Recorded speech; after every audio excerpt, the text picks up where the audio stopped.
பெருமழை வெள்ளத்தால் பாதிக்கப்பட்ட பகுதிகளுக்கு 1000 கோடி ரூபாய் நிவாரணத் தொகுப்பு வழங்கப்படுவதாக தகவலானது வெளியாகி இருக்கிறது. கூடுதல் விவரங்களோடு செய்தியாளர் ராஜேஷ் இணைப்பில் இருக்கீங்க. இது தொடர்பான முழு விவரங்களை பதிவு பண்ணுங்க. கனிமொழி வணக்கம். தமிழக அரசு சார்பில் மிக மிக முக்கியமான ஒரு அறிவிப்பு வெளியாகி இருக்கிறது. குறிப்பாக தென் மாவட்டங்களை சேர்ந்தவர்களுக்கான ஒரு முக்கிய அறிவிப்பு. அதாவது பெருமழை மற்றும் பெருவெள்ளத்தினால் பாதிக்கப்பட்ட மாவட்ட மக்களுக்கு வீட்டு வசதி, தொழில் கடன் உள்ளிட்ட 1000 கோடி ரூபாய் மதிப்பிலான நிவாரண தொகுப்பு என்ற அந்த அறிவிப்பானது வெளியாகி இருக்கிறது. நமக்கு தெரியும் 8 மாவட்டங்கள், சென்னை, தூத்துக்குடி, நெல்லை உள்ளிட்ட 8 மாவட்டங்கள் மழை வெள்ளத்தால் பாதிக்கப்பட்டிருக்கிறது. நூற்றுக்கணக்கான மக்கள் தங்களுடைய வீடுகளையும், ஆயிரக்கணக்கான மக்கள் தங்களுடைய உடைமைகளையும் இழந்திருக்கிறார்கள்.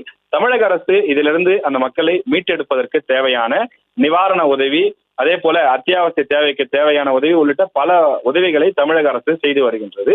இந்த சூழ்நிலையில் ஒரு முக்கியமான அறிவிப்பு வெளியிடப்பட்டிருக்கின்றது. இந்த மாவட்டங்களில் ஏற்பட்டிருக்கக்கூடிய அந்த வீடுகளுக்கான பாதிப்பை ஈடு செய்யக்கூடிய வகையிலான ஒரு முக்கிய அறிவிப்பு.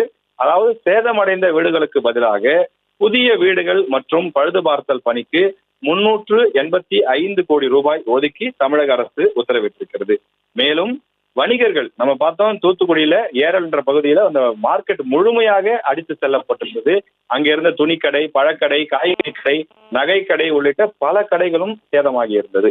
அது போன்று சிறு வியாபாரிகள்லாம் கூட கடுமையாக பாதிக்கப்பட்டிருந்த நிலையில தமிழக அரசு அவர்களுக்கும் ஒரு முக்கியமான கடன் திட்டத்தை அறிவித்திருக்கிறது.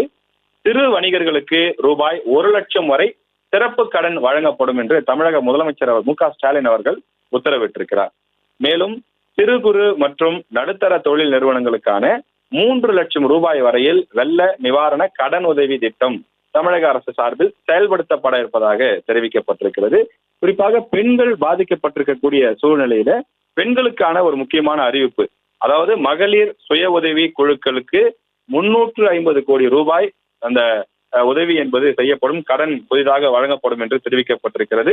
அதன்படி நாம் பார்க்கும்போது சென்னை, திருவள்ளூர், காஞ்சிபுரம், செங்கல்பட்டு மற்றும் தூத்துக்குடி, திருநெல்வேலி, கன்னியாகுமரி, தென்காசி ஆகிய 8 மாவட்டங்களில் நடப்பு ஆண்டில் கடன் பெற தகுதி வாய்ந்த மகளிர் 4000 சுய உதவி குழுக்களுக்கு 350 கோடி ரூபாய் அளவில் அவர்களுக்கு புதிதாக கடன்கள் வழங்கப்படும் என்று தமிழக முதலமைச்சர் மு.க. ஸ்டாலின் அவர்கள் அறிவித்திருக்கிறார். ஏற்கனவே நிலுவையில் இருக்கக்கூடிய அந்த கடன் தவணைகள், இஎம்ஐகளுக்கும் அந்த கால நீட்டிப்பு வழங்கப்படும் என்று அரசு சார்பில் தெரிவிக்கப்பட்டிருக்கிறது. குறிப்பாக மீனவர்களும் இந்த விஷயத்துல கடுமையாக பாதிக்கப்பட்டிருக்கிறார்கள். அவர்களுக்கு 15 கோடி ரூபாய் ஒதுக்கப்பட்டிருக்கிறது. அதாவது இந்த வெள்ளத்திலே பாதிக்கப்பட்ட 4928 மீன்பிடி படகுகளும் இயந்திரங்களும் சேதமடைந்திருக்கக்கூடிய நிலையில அவர்களுக்கு நிவாரண தொகையாக 15 கோடி ஒதுக்கப்பட்டிருப்பதாக முதலமைச்சர் அறிவித்திருக்கிறார். அதே போல பலரும் ஆடு மாடு வெள்ளத்திலே அடித்து செல்லப்பட்டது, நாங்கள் எங்களுடைய கால்நடைகளை இழந்து விட்டோம் என்று தமிழக அரசிற்கு புகார் தெரிவித்திருந்தார்கள். அவர்களுடைய வருத்தத்தை நீக்கக்கூடிய வகையில தமிழக அரசு ஒரு முக்கியமான அறிவிப்பை வெளியிட்டிருக்கிறது. கால்நடைகள், அதாவது இந்த மழை வெள்ளத்திலே சிக்கி உயிரிழந்த 17,000க்கும் மேற்பட்ட கால்நடைகளுக்கு 1 லட்சத்திற்கும் மேல் கோழிகளும் உயிரிழந்திருக்கின்றன.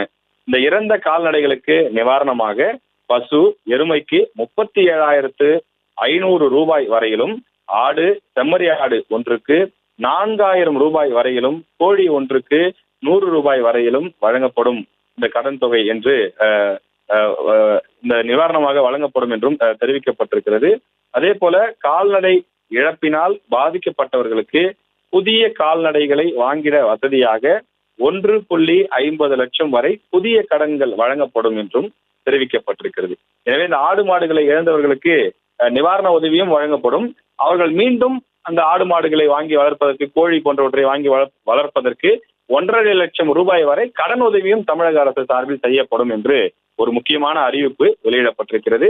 எனவே கால்நடைகளை இழந்தவர்களும் இதன் மூலமாக மெதுவாக மீண்டு வரலாம் என்று தமிழக அரசு நம்புகிறது. அதே போல தூத்துக்குடி, நெல்லை போன்ற தென் மாவட்டங்கள்ல உப்பள தொழிலில் இருக்கக்கூடியவர்களுக்கு பாதிப்பு ஏற்பட்டிருக்கிறது. எனவே அவர்களுக்கு கூடுதல் வாழ்வாதார நிவாரண தொகையாக தலா 3,000 ரூபாய் வழங்கப்படும் என்றும் தெரிவிக்கப்பட்டிருக்கிறது. நமக்கு தெரியும், ஏற்கனவே தமிழக அரசு அறிவித்திருக்கிறது, பள்ளி கல்லூரிகளில் சான்றிதழ்களை இழந்தவர்கள் அவர்கள் பெற்றுக்கொள்ளலாம் என்ற அறிவிப்பு வெளியிடப்பட்டிருக்கிறது. இந்த சூழ்நிலையில் தங்களுடைய வாழ்வாதாரத்தை, தங்களுடைய பொருளாதாரத்தை, தங்களுடைய வர்த்தகத்தை இழந்த சிறு குறு மற்றும் இந்த சிறு வணிகம் செய்யக்கூடியவர்களுக்கெல்லாம் தமிழக அரசு சார்பில் கடனுதவி செய்யப்படும் எனவும், பெண்கள் குறிப்பாக மகளிர் சுய உதவி குழுக்களை நடத்தக்கூடியவர்களுக்கு புதிதாக கடன்கள் வழங்கப்படும் எனவும் அரசு சார்பில் அறிவிப்பு வெளியிடப்பட்டுள்ளது. செய்திகளை உடனுக்குடனும் துல்லியமாகவும் தெரிந்து கொள்ள சப்ஸ்கிரைப் பண்ணுங்க.